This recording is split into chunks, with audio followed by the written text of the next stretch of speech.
دول شخصيات من اليوم، كل واحده هتعرفيها هتاخدي 10 جنيه. تمام. اتفقنا؟ دي اول واحده. مش عارفه، تقريبا ياسمين صبري. لا غلط. ثواني، ده محمد هلال. لا. ايوه ده ابن اسمه ايه؟ ايوه ابن مين؟ ايوه ابن مين ده في البلد؟ اللي كان طالع في الفيلم مع احمد السقا زمان ده. ابن مين بقى؟ اسمه خالد. ماشي ابن خالد النبوي. أيوة. ماشي هو اسمه نور النبوي. يلا بينا كده اول 10 جنيه. ايوه دي لبنى بتاعت ايش صح؟ مين اسمها ايه؟ معرفش اسمها الحقيقي ده. مريهان حسن. مريان حسين. ماشي كده 20 جنيه. ايوه هي ثانية واحدة. ارجوكي كملي الجمله اللي مش عارفه اسمها والله، بس انا عارفه.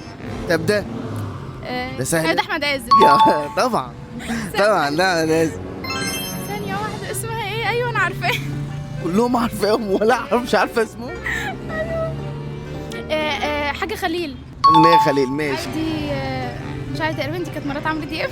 ماشي كانت مرات عمرو دياب. ثانية واحدة. ايوه ده اللي متجوز. اسمها ايه بقى ارجوكي؟ او هو اسمه ايه؟ مش عارفة والله. انت وصلت لكام؟ 40. اكتبوا لنا في الكومنتات بقى اللي هي ما عرفتوش. كسبتي 50 جنيه بقى مش 40 عشان بذلتي مجهود في انك تعرفي قرايبهم مين. شكرا. شكرا.